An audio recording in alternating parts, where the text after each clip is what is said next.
Hello everyone, Victory Agada here. I am so happy to have you see me on your screens again. It's actually been a while, but I'm happy to be back.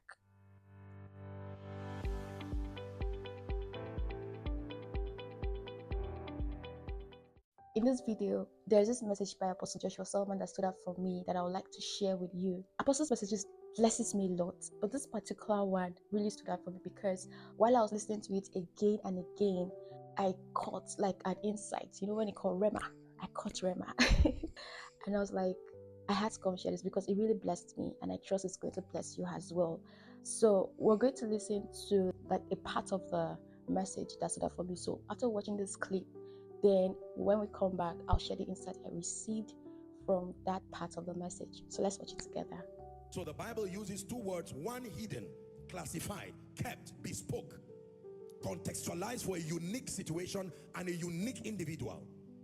And then the Bible says there is an ordination upon it, that it was ordained before the world. I like this. Let me talk a bit more on that. Look up, please. Do you know what it means to be ordained before the world?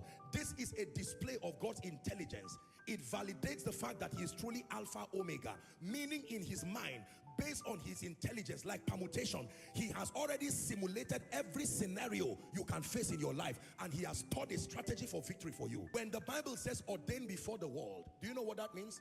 God thought about your life. What will you go through from the day you are born? What can Satan do? What can the attack do? And he kept filing different mysteries. The Bible says he studied, and then he said you can come. Your mom now gave birth to you, so you are not an accident. There is a file in the spirit that contains strategic solutions with your name on it. No other person can access it. Understand what I'm teaching you tonight? The hidden wisdom of God. It is not generic wisdom. No. You tell another person that wisdom, he will engage it and it will not work, because it has your name. It was uniquely carved out because of the kind of life you have, the kind of destiny on you. Are we together now? There are people who look at challenges and laugh at it, and you are wondering, is it that they are confused or they don't understand the extent of the challenge? It's because they know that there is a provision in the economy of God. Before you met the challenge, God already factored that possibility. If God cannot factor that possibility, we can't call him God. He is God because of there is no searching of his understanding. He has already stretched scenarios. It is based on that the Bible says, for we know that all things, you see it now, all things are not caused by God, but all things can work. There is plan A, plan B, plan C. Plan A, okay? The woman marries a responsible man. What if the man chooses as an act of his will to be foolish, demonic, and devilish, and to be a drunkard, and he kills himself, for instance? There is already a simulation of a solution. Are you getting the point now? When you know this about God, you will approach him in confidence in prayer, because what you are about to present, you will now know why God says, I still want you to talk. Your talking does not inform God about what is there. His wisdom has already captured that problem before you were born, and an answer was already waiting. Someone say, my answer is already waiting. Your talking does not inform God about what is there. His wisdom has already captured that problem even before you were born, and your answers are already waiting. All right, so I may be asking, okay, if God has already provided everything, like provided the answers to all our prayers even before we ask him, he knows what we want, he knows our heart desires, so why then do we still need to pray? Why then are we coming to still pray like, okay, God, do it for me? Why can't he just go ahead and just provide whatever we need at every given time, right? That's a valid question. So the first reason why we still need to pray, even when we know that God knows our heart desires even before we ask of him, and has already granted us those requests already according to his will and purpose for our life, is that it's a way to trust God in his capability to bring that request to pass. And it shows that we have faith in God's ability to carry out any function for us. So let me give you an instance. It's only natural to feel reluctant to ask something from someone who to take the mercies of God for him to release something to you, right? Compared to asking from someone who always gives freely, except when he doesn't have sincerely, right? I'll give another example. In Luke chapter 18, Jesus was giving us a parable to encourage us to always pray without getting tired. And in the parable, it was about a widow who was always coming before a judge to ask for justice from her adversary. And she would come every day, and then the judge won't pay attention to her and would want to focus on other things. But she was persistent and consistent in always coming before this judge. So one day the judge was like, what's all this like mosquito? So he was like, no, no, no. What does she want? Let's give her whatever it is that she wants. Is it justice? Okay, granted.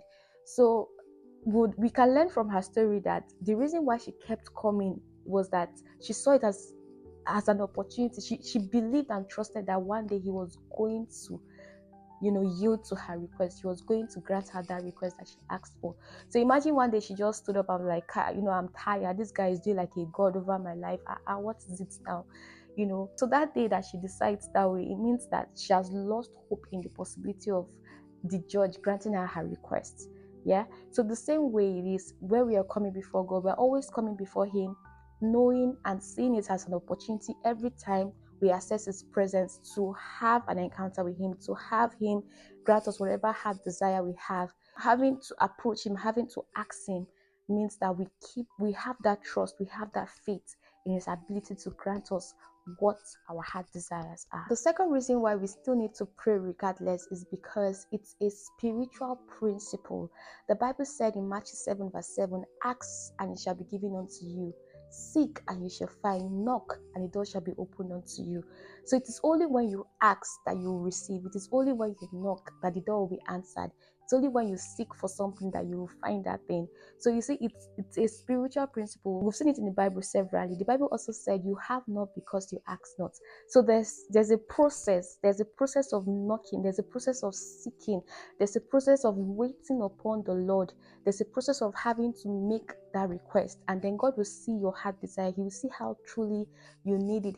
He would test the state of your heart and see whether it's best for Him to grant that request at that time. Unfortunately, some of us have gotten so used to our predicaments or our situations or our challenges that we don't even realize that just by asking, we get the solutions to that problem, the wisdom on how to navigate through that situation. The third reason why we still need to pray regardless is because it's an act of humility and shows evidence of surrender, evidence of total surrender, that you're like, God, I'm handing this situation over to you. Like, this situation is beyond me. It has to be you. It will only take humility for someone to come before God and say, Lord, have your way in this situation. So praying from a place of humility and surrender gives God the room to not just work on that situation, but also on your heart. So He will open your eyes to see from His own perspective as well, and then align your heart to follow His will concerning that situation. So there are many benefits that